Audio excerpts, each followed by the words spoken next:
She moaned the wrong name during intimacy, and the billionaire stepped back like she had stabbed him. She wasn't drunk. She wasn't confused. She was reliving a memory she couldn't escape. A memory tied to the husband she buried just 14 days into marriage. But the moment he learned why her mind betrayed her, the story flipped in a way he never saw coming. Marin Loxley had the kind of beauty people noticed in silence first. High cheekbones, eyes like warm honey poured over amber, and a smile that could soften the mood in any room. Beauty ran in her family the way certain families pass down old recipes. Strong, obvious, and stubborn. Her 76-year-old mother, Hollis Rayner, still had skin that looked closer to 40 than retirement. Whatever ran in their bloodline, it refused to age on time. But beauty could not bargain with fate. 14 days. That was the lifespan of her marriage. She met Wesley Corbin at a community health fair on the east edge of town. He was a fresh pharmacy graduate volunteering at a blood pressure booth, handing out pamphlets with more enthusiasm than anyone deserved to have for cholesterol. He had kind hazel eyes and a laugh that showed his back teeth. He remembered people's names after one introduction and never checked his phone in the middle of a conversation. When Marin came by his table, she meant to ask about vitamins and left with a date. 6 months later, he proposed in the park with a simple ring and shaky hands. It wasn't a movie proposal. No string quartet, no candles, just two people on a bench trying not to cry on one another. She said yes because Wesley felt safe. Simple, steady, real. The wedding was small but lovely. 50 guests in a white church with stained glass windows that poured colored light across the aisle like spilled jewels. Her maid of honor, Briar Ellison, zipped her into her cream-lace dress that morning, while they both laughed too loudly and cried for no real reason at all. "Last chance to run," Briar whispered, resting her chin on Marin's shoulder in the mirror. Marin smiled. "I'm exactly where I want to be." They left the house in a silver sedan, just Marin, Briar, and her mother in the back seat. As they drove down the old oak-lined road toward the church, a stretch locals always called the Quiet Mile, Marin felt something strange, like a small drop in her stomach, a tiny shift, as if the air itself had exhaled. She brushed it off. Nerves, she told herself. She touched her hair, her veil, smoothed her dress, then habit made her thumb rub over the band on her finger. Except her finger was bare. Her engagement ring was gone. "Stop the car," she said sharply. Hollis frowned. "What's wrong?" "My ring. It's not here. It was here when we left."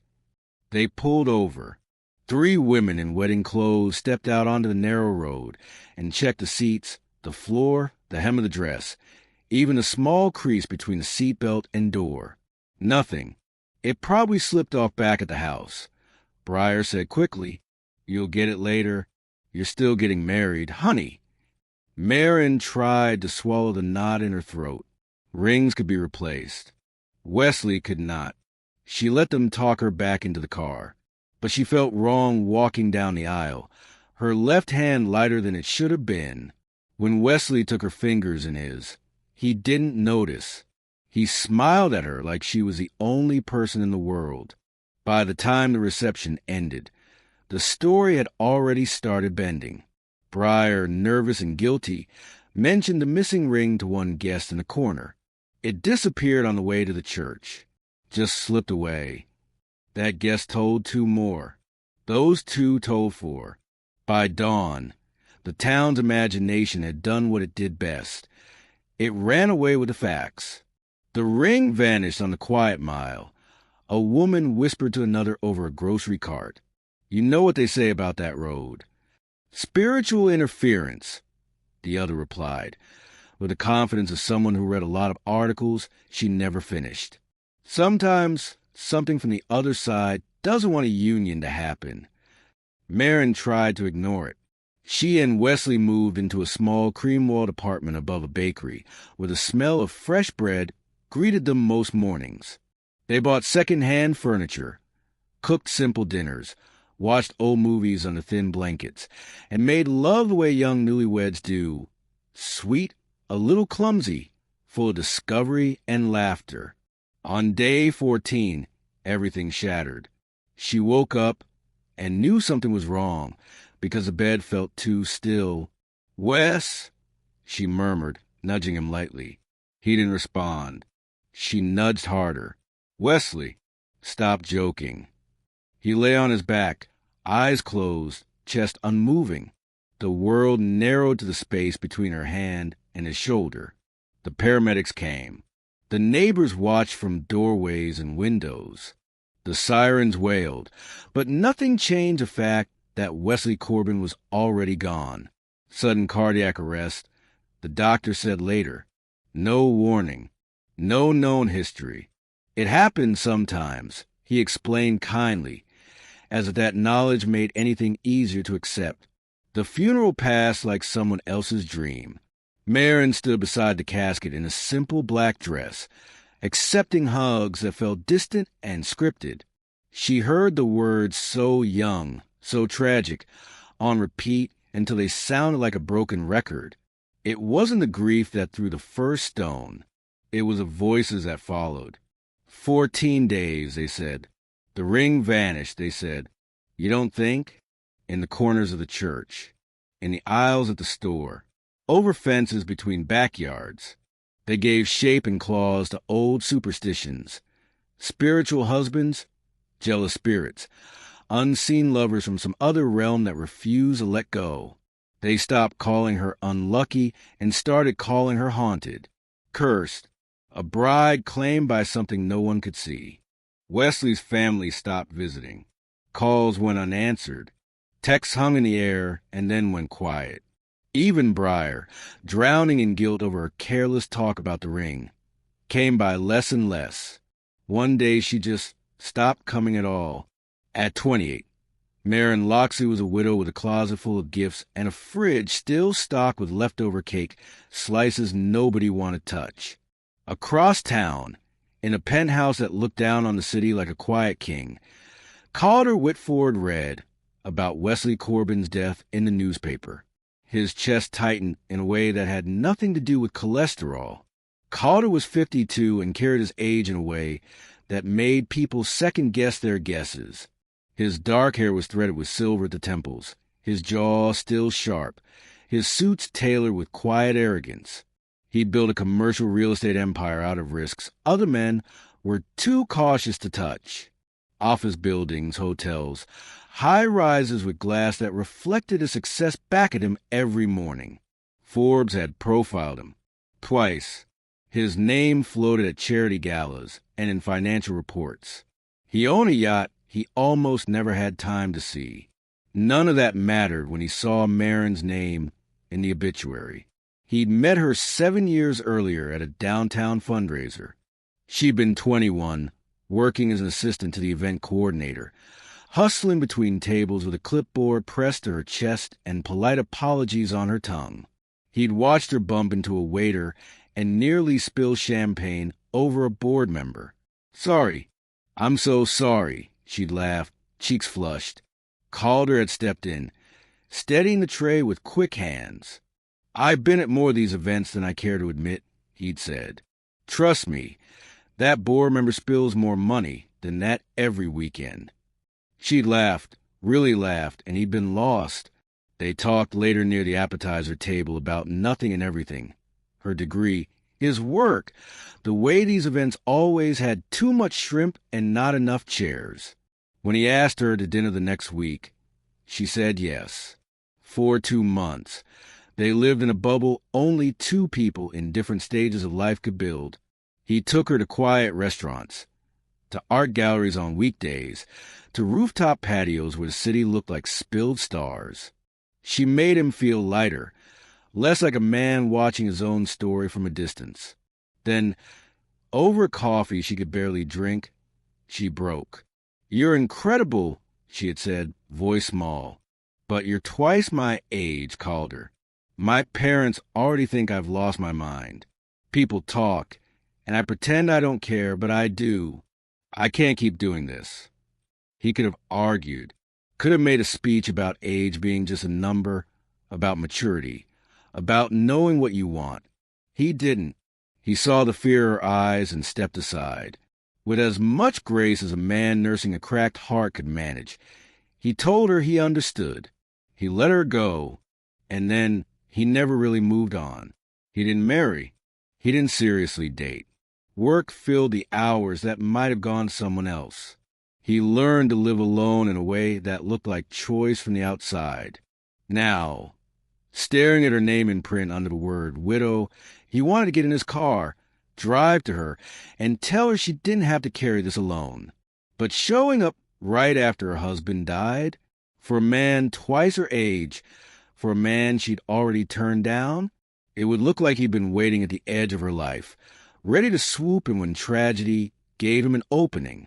Calder Whitford would rather grow old alone in a glass tower than become the man who looked like he'd been rooting for another man's death.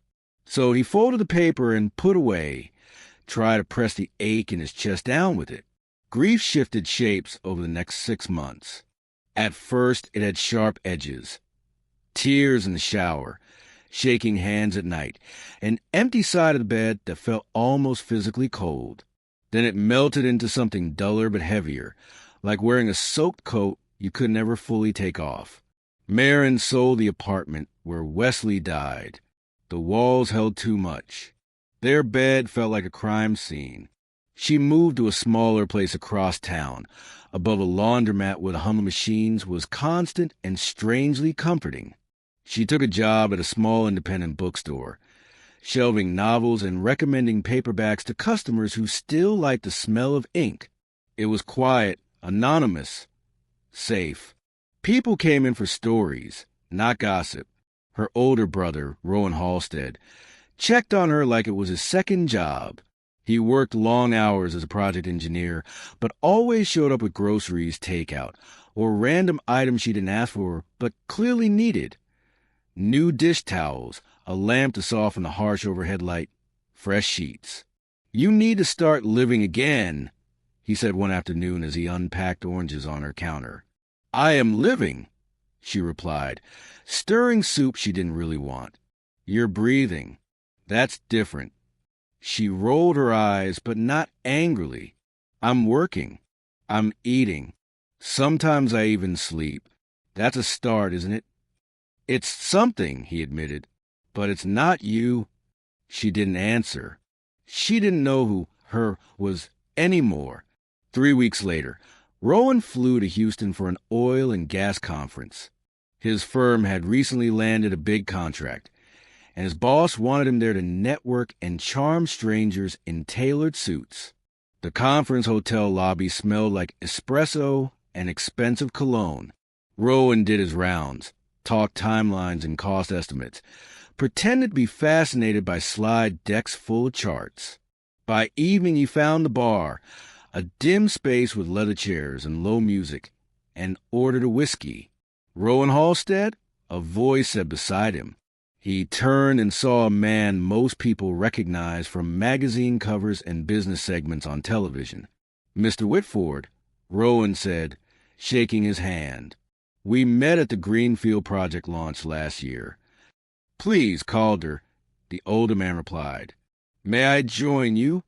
Calder sat, and for 20 minutes they talked business, permits, market volatility, the usual safe topics men ran to when emotions felt too close by. Then Calder's tone shifted. "I heard about your sister's loss," he said quietly. "I'm very sorry." Rowan's jaw tightened. "It's been rough." "How is she?" "Some days she's upright. Some days she's a ghost with a beating heart." Rowan looked down at his drink. "And people in that town made it 10 times worse.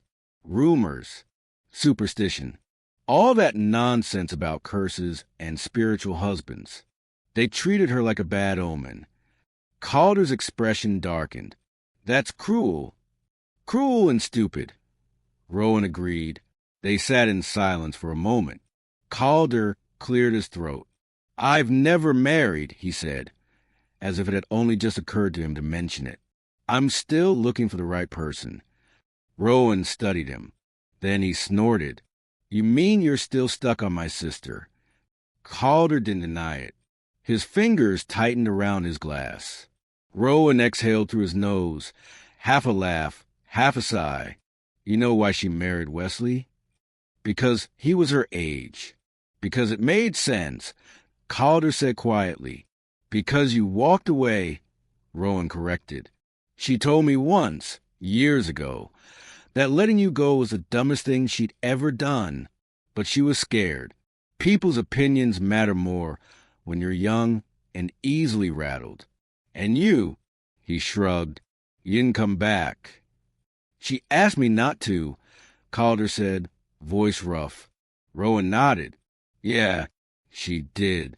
That's what fear sounds like. But just because someone is scared doesn't mean they want you gone forever. It means they don't know how to choose you without losing everyone else. The words landed like stones dropped in deep water. Rowan finished his drink and stood. Look, he said, resting a hand on Calder's shoulder. You obviously still care. She's grieving, and yes, she's fragile, but she's still my sister. I wouldn't be saying this if I thought you were bad for her. He paused. Don't assume you know what she wants now based on what scared her 7 years ago. Go see her. Ask again. That night, in his hotel room, Calder didn't sleep. He lay in the dark, staring at the ceiling, Rowan's words rolling through his thoughts. You walked away. You never asked twice. He built skyscrapers out of stubbornness and risk. But when it came to one woman, he'd folded at the first sign of resistance. By morning, the decision was made. He changed his flight, cut his trip short, and by late afternoon he was standing on the sidewalk outside Marin's modest apartment building, heart pounding harder than it had in years. When Marin opened the door, she looked nothing like the glamorous girl he remembered from a gala. She wore sweatpants, an oversized sweater, and her hair was pulled into a messy bun that looked like it had been through several meetings with gravity. Her face was bare, no makeup, eyes tired but still that same warm honey color. It nearly brought him to his knees. Calder, she breathed. Hi, he said, and his voice came out rougher than he intended. I hope I'm not intruding. I wondered if we could talk. She hesitated. For a moment he saw the fear again, the instinct to guard herself. Then she stepped aside. Come in. Her living room was small but neat. A thrifted coffee table, a soft gray couch, a stack of books on the floor doubling as a side table. A candle burned on the windowsill, something that smelled faintly like vanilla and orange. They sat on the couch, knees almost touching. I heard about Wesley. Calder began, the words heavy. I am so sorry, Marin. Truly, no one should have to go through that. Her throat worked. She stared at her hands. People die, she said quietly. But the way they talk about it, that's what keeps killing you afterwards. He nodded slowly. Rowan told me some of it. The rumors, the way they treated you. That was wrong. She swallowed hard. Some days I feel like I could have survived the loss if it had just been the loss. But then they turn it into a story with a villain, and apparently I was the easiest one to cast. He wanted to take every gossip in that town and personally sit them down for a long, unpleasant talk. But this moment was about her, not them. I won't pretend to know what it feels like, he said. I just know I've thought about you every year since we stopped seeing each other. And when I read about Wesley, I want to come. I didn't. Because I didn't want you to think I was circling like some old vulture waiting for my turn. A faint, self-deprecating smile tugged at his mouth. But I also realized I spent years hiding behind polite distance. So here I am, not hiding. Her eyes lifted to his, searching. Why now? She whispered. Because life reminded me it's short, he said simply. And because your brother told me the truth. I never asked you twice. I didn't fight for you. I'd like to change that if you let me. Not today. Not tomorrow. Just over time. She held his gaze for a long moment. Then she exhaled, a small, shaky laugh escaping her. You know what's funny? She said. I used to imagine you showing up at my door. Back then, after we stopped, I'd rehearse the things I'd say. Most of them were very dramatic. You're getting the calm, tired version. Lucky me, he murmured. They both smiled. Something fragile and warm passed between them. They started slow. Coffee at a quiet cafe where nobody recognized Calder as anything other than the tall man with good manners. Walks through the park as leaves shifted from green to gold. Conversations that moved from surface-level updates to deeper, raw things. Fear, regret, the strange emptiness grief leaves behind. He called her every morning at 9. Good morning, sunshine, he would say. Have you eaten?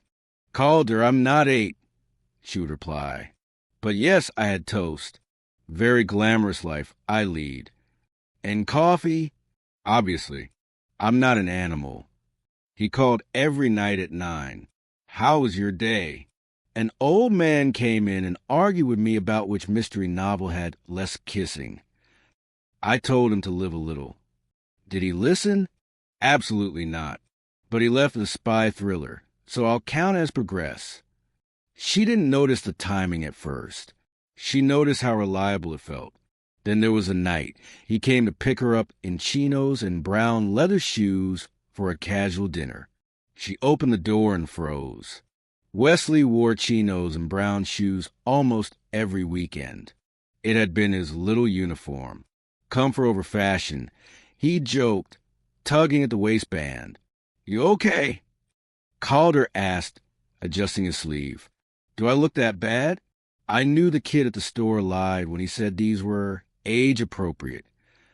Marin blinked and forced a small smile. No, you look nice. Sorry, I just got lost in a thought. Little things started snagging her attention. The way Calder tilted his head when he listened. The way his laughter filled a room. The way he used the nickname Sunshine without thinking. The timing of his calls. Her brain, soaked in grief and medication, started weaving threads that weren't really there. On a Saturday night 3 months into their slow, careful dance, he stayed after dinner to help her clean up. Soap bubbled in the sink. Some romantic old song drifted from the small speaker on the counter. He dried the last plate and set it down. Can I ask you something? He said. She hummed, wiping her hands on a dish towel. Have you thought about where this is going? His eyes searched hers. I don't want to push you faster than you can go, but I also don't want to pretend I'm not falling deeper every day. Her heart lurched. I think about it, she admitted. I think about if it's allowed, if I'm allowed to feel happy again, if I'm allowed to want something that doesn't fit neatly into everyone else's rule book. He took a step closer. You don't owe happiness to anyone else's expectations, Marin. And you, she asked quietly, do you think you're allowed to be with someone who comes with this much luggage? Let's put it this way, he said, a small smile forming. I've been alone long enough to know what an empty life feels like. I prefer yours, luggage and all. That earned him a tearful laugh. He kissed her then, gently at first. She kissed him back like a dam giving way. Clothes found their way to the floor. They moved together with a careful hunger, learning each other's bodies, finding new rhythms where old ones once lived. He traced the curve of her spine, whispered her name against her skin. She clung to him as heat and sensation blurred the edges of her pain. And then, at the absolute center of that tenderness, her mind slipped. Her body remembered another night, another chest, another voice. Wesley, she breathed. Everything stopped. Calder froze. His breath caught hard in his throat. It felt like someone had yanked the ground away under his feet. He pulled back, eyes wide, chest rising and falling. She realized, too late, what she'd said. Color drained from her face. "Oh, no," she whispered. Calder. He stood, heart pounding. He grabbed his shirt with shaking hands. "I'm sorry," she said, panic rising as she scrambled upright. "I don't know why I said that. I wasn't." "You called me his name," he said quietly. "There, of all times, you called me his name." Tears spilled over, hot and merciless. "I swear it just slipped. I didn't mean—" He stepped back, as if coming any closer would only hurt more. "I should go," he managed. "Please don't," she begged. "Please, Calder, it was— I don't even know." He didn't slam the door. He closed it gently behind him, which somehow made it worse. When silence swallowed the room, Marin fell to the floor and sobbed until her throat ached. He didn't call at 9 the next morning, or at 9 that night, or the next day, or the next. Her phone sat on the table, screen dark. Every time it lit up, her stomach flipped, only to drop again when it was just a delivery notification or a spam number promising vacation deals. On the fourth day, Rowan showed up with grocery bags and a look that meant he was not leaving without answers. "What happened?" he asked, setting milk and cereal on the counter. "Because I saw Calder at a meeting yesterday, and he looked like someone told him the sun was closing down." She stared at the tile. "I messed up." "How bad?" "Bad," she whispered. "We were together, and I said Wesley's name." Rowan winced. "Ouch." "I didn't mean to," she choked out. "I swear I didn't. It just popped out like my brain was on some kind of twisted autopilot. I don't even remember thinking it before I said it." Rowan went quiet for a beat. "Marin," he said slowly, "are you still taking that anxiety medication? The one Dr. Calloway put you on after the funeral?" "Of course," she said.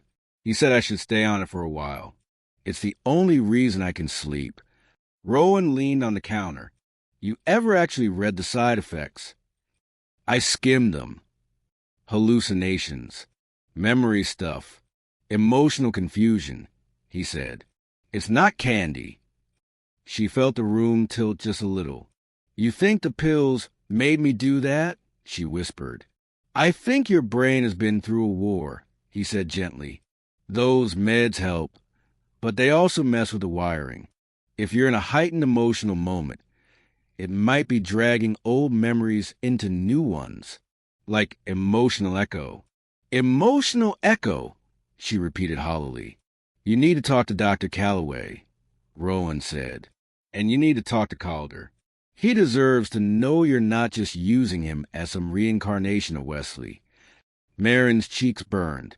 That was the fear lodged deepest inside her, that she was broken in a way that made her dangerous to love. She made the appointment. Dr. Calloway listened, eyes kind behind his glasses, as she poured everything out, the sleep, the fog, the way faces and moments sometimes overlapped. "It's more common than you think," he said softly. "These medications can smooth edges, but they can also blur lines, especially when trauma is involved." "So I'm not going crazy?" she asked. "No," he said. "Your brain is trying to protect you. It just isn't very good at organizing the files right now." He adjusted her treatment plan, recommended slowly tapering off the medication with careful monitoring. The first week off the pills was ugly. Her body protested, sweats, racing heart, nights where sleep hovered just out of reach. But under the discomfort, something else happened. The fog began to lift. She started remembering small details she hadn't noticed before. The ways Calder was not like Wesley. The way he listened differently. The way he gave her space when she needed it, but always circled back. The way his laughter came from deeper in his chest, like it had more miles on it. She realized how her grief-soaked, medicated brain had been desperate to fit Calder into a familiar shape. He didn't deserve that. She typed and retyped a message for 3 days before she finally wrote a letter instead. Old-fashioned ink on paper. She explained about the medication, about the side effects, about how ashamed she felt. She didn't ask him to forgive her. She simply told him the truth. She included copies of the doctor's notes. Then, heart pounding, she walked into the Whitford Holdings offices, glass, marble, and quiet money, and handed the envelope to his assistant. "Please," she said, voice small but steady, "make sure he gets this. It's important." The assistant nodded, recognizing the name enough to understand. "I will." Meanwhile, Calder was having his own private unraveling.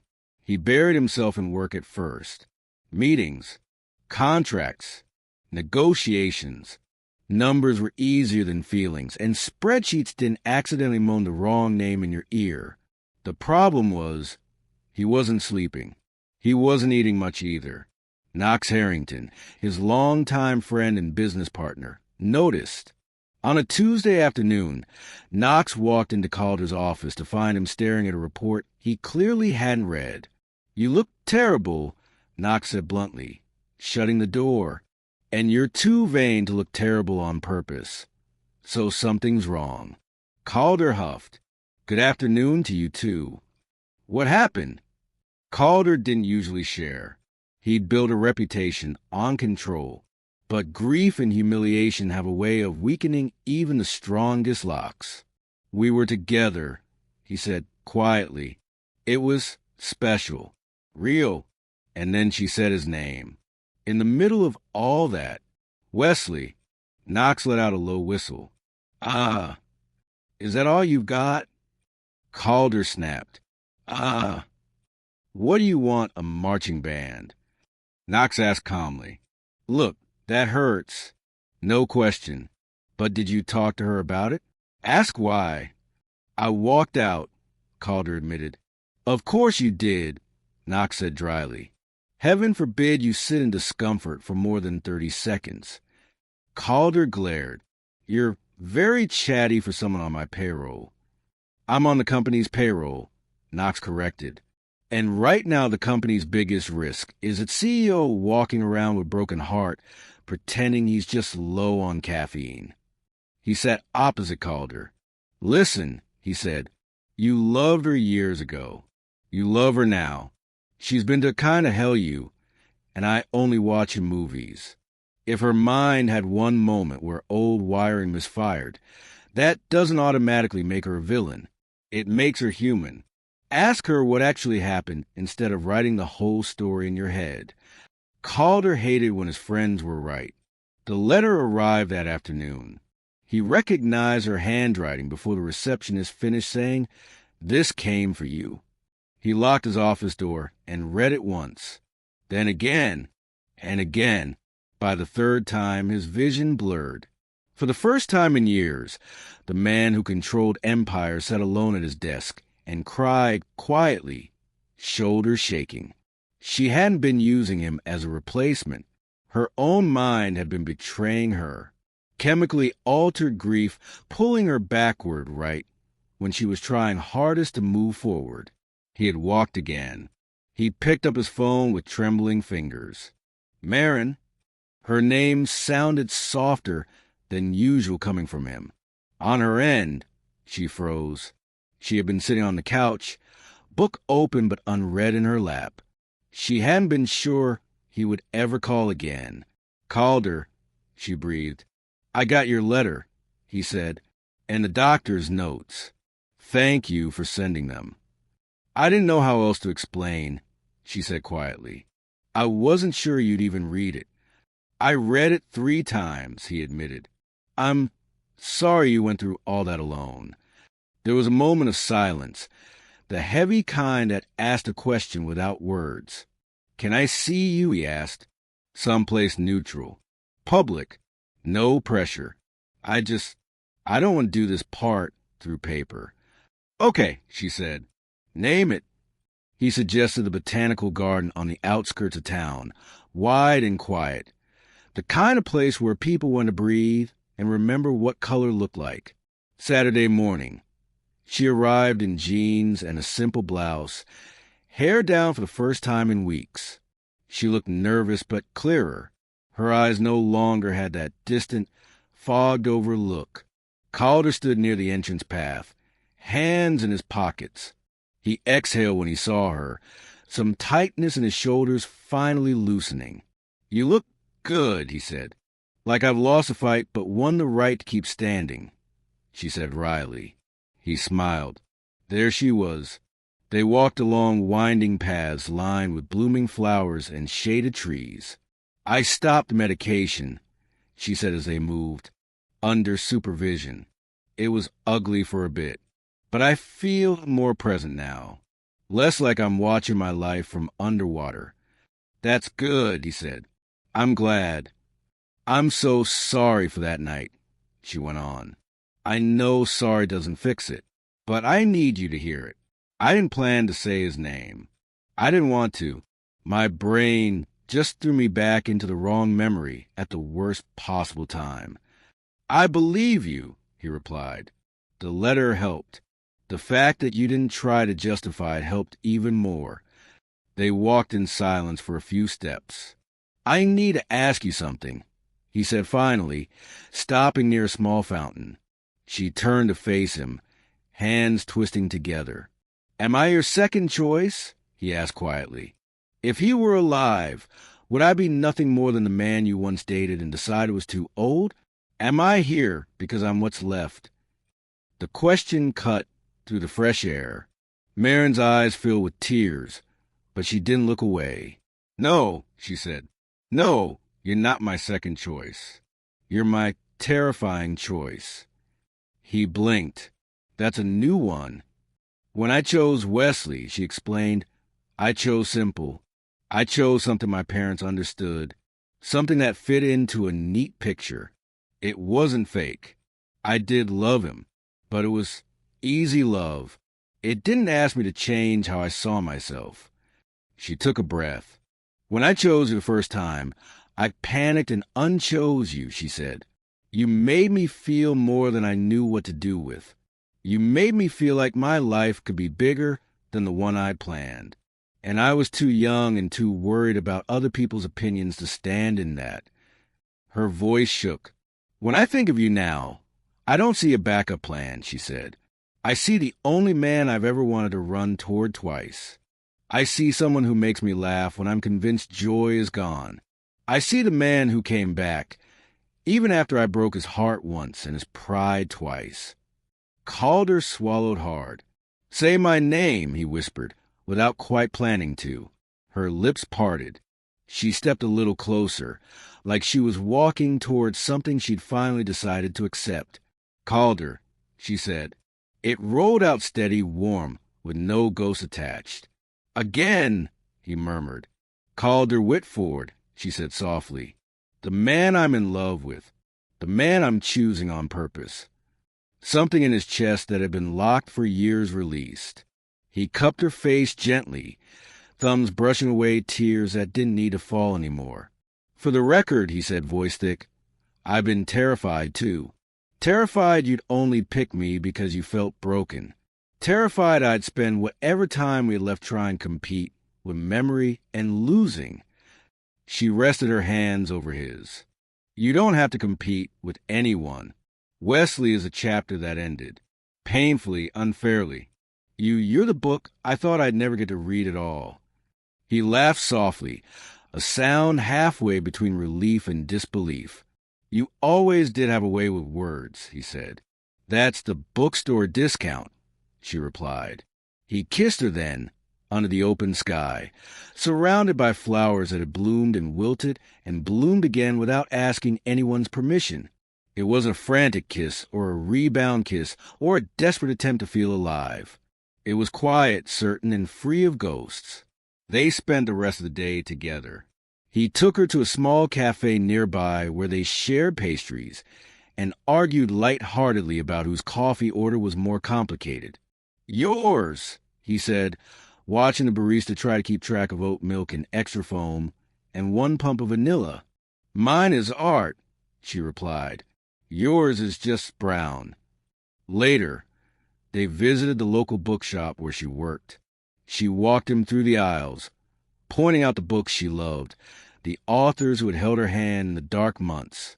"This one got me through the worst of it," she said, touching a worn novel. "I read it 3 times. The characters made worse choices than me and still got a happy ending. Very encouraging." "Good to know the bar is low," he teased.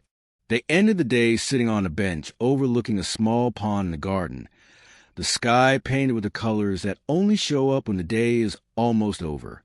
"I don't want to rush anything," Calder said quietly.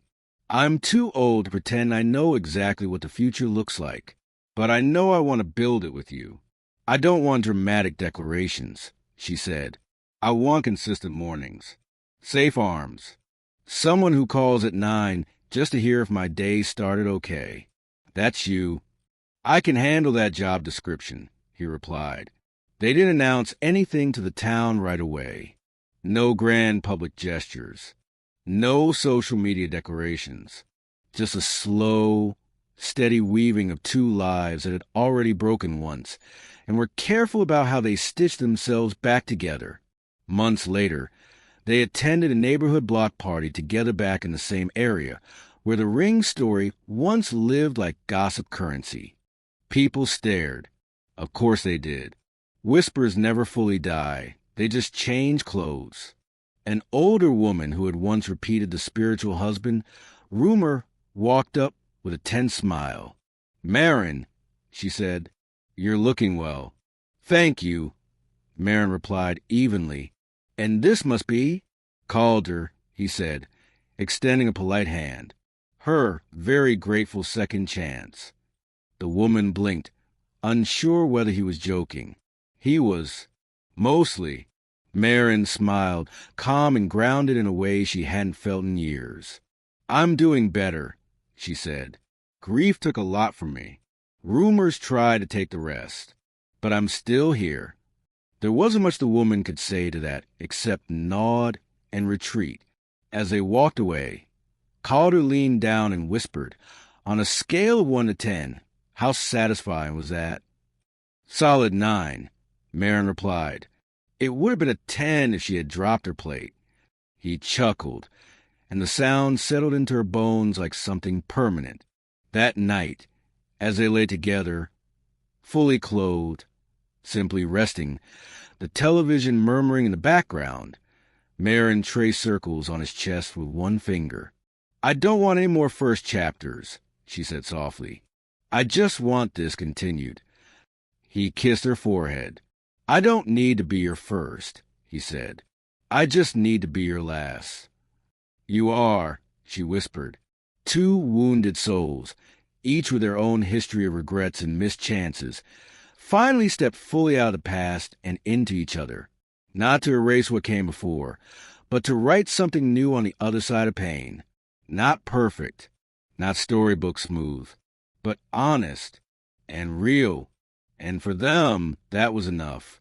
Thank you for spending time with this story. If it touched your heart, made you feel something, or gave you hope for second chances, please subscribe, tap the like button, and share your thoughts in the comment below. Your engagement helps more listeners discover these stories and keeps this channel growing.